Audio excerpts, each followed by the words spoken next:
Welcome to the weekly market recap with Sampath Securities. Let's take a look at some of the latest developments in the Sri Lankan economy and financial markets. Sri Lanka's external sector remained in surplus during March 2026, although growing import costs and weakening tourism earnings signaled mounting pressure on the country's external position. According to the latest external sector update released by the Central Bank of Sri Lanka, the current account recorded a marginal surplus of $44.6 million in March. The cumulative surplus for the first quarter of 2026 stood at $531 million. The central bank stated that the surplus was mainly supported by stronger worker remittances and a lower primary income deficit. However, the widening trade deficit and moderation in services earnings continued to weigh on the external sector. Meanwhile, the merchandise trade deficit nearly doubled in March to $879.7 million. Import growth expanded by more than 30%, significantly outpacing export growth. Fuel imports were identified as the main contributor, rising by nearly 75% to $630 million amid elevated global oil prices linked to the Middle East conflict. The trade deficit for the first quarter widened sharply to $2.3 billion compared to $1.5 billion recorded during the corresponding period last year. Import demand also showed signs of broadening, with vehicle imports reaching $195 million in March and $613 million for the quarter. The central bank noted that this reflected a gradual recovery in consumption and investment-related inflows. At the same time, the services account surplus weakened considerably. The surplus declined by more than 42% year-on-year to $227 million in March, mainly due to lower tourism earnings. Tourist arrivals fell by nearly 20% to 183,979, while tourist income declined to $224 million. For the first quarter, tourism earnings fell 15% to $954 million, highlighting the sector's vulnerability to geopolitical tensions, particularly the ongoing Middle East conflict. Despite these pressures, workers' remittances continue to provide stability to the external sector. Remittances increased by 17.5% year-on-year to $815 million in March, while first quarter inflows recorded a strong growth of 26.5%. According to the central bank, these inflows continue to act as a key buffer against the widening trade gap and weaker services earnings. According to the Central Bank of Sri Lanka, the Purchasing Managers Index for construction measured through the Total Activity Index recorded 57.1 in March. This marked continued expansion in construction activity, although at a slower pace compared to the 70.3 recorded in February. The central bank stated that many firms faced a challenging operating environment during the month. Respondents highlighted limited availability of fuel and raw materials, rising costs, and logistical disruptions linked to the conflict in the Middle East. Despite these challenges, the New Orders Index continued to expand, indicated that project flows remained steady across the sector. Employment levels also improved during the month. The employment index increased to 57.1 from 56.8 in February, while the quantity of purchases index also expanded, reflecting continued hiring and procurement activity by firms. Many respondents reported that companies attempted to build inventories amid expectations of further price increases, while suppliers were seen holding back materials. Meanwhile, supply delivery times lengthened notably due to the transportation-related delays. The central bank stated that the expectations for construction activity over the next quarter remain positive, supported by a stable pipeline of projects. However, sentiment was moderated by uncertainties surrounding the ongoing Middle East conflict. The sector contributed 1.9 trillion rupees to the economy in 2025 and is expected to benefit from both public and private sector demand.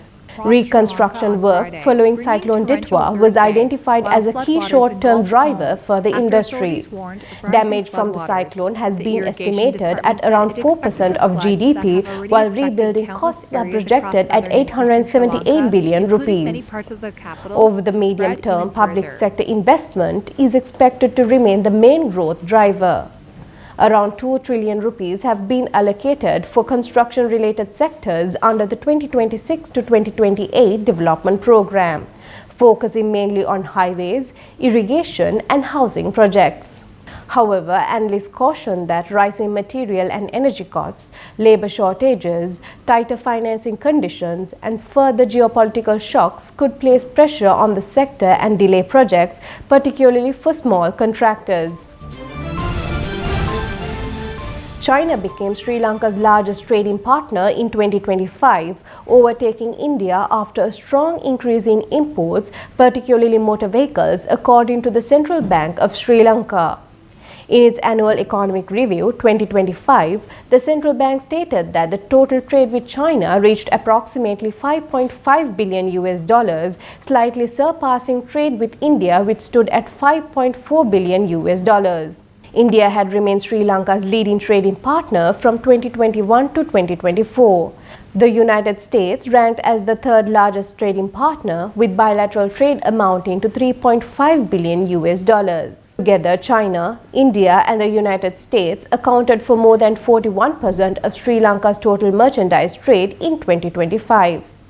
The central bank noted that the shift reflected a broader recovery in trade activity, supported by improving economic conditions and a sharp rise in imports. Vehicle imports, including electric and hybrid models, were identified as a major contributor to the increase in trade values. According to the report, trade flows over the past 5 years were heavily influenced by import controls introduced during the external economic crisis and the gradual easing of those restrictions afterward. Trade with both China and India contracted in 2022 and 2023 as restrictions tightened. However, the decline was sharper with China, mainly because Chinese exports to Sri Lanka were concentrated on machinery, construction materials and investment-related goods that were affected first by import controls. Meanwhile, trade with India remained relatively resilient due to continued imports of essential goods such as fuel, pharmaceuticals and intermediate products. The central bank further stated that the recovery from 2024 onwards was largely driven by imports, with trade with China rebounding faster due to the return of high-value imports, especially vehicles. The resumption of electric and hybrid vehicle imports, where China remains a major supplier, contributed significantly to the increase in trade volumes. However, Sri Lanka also recorded its large trade deficit with China in 2025. The deficit widened to $4.9 billion compared to $4.1 billion in 2024.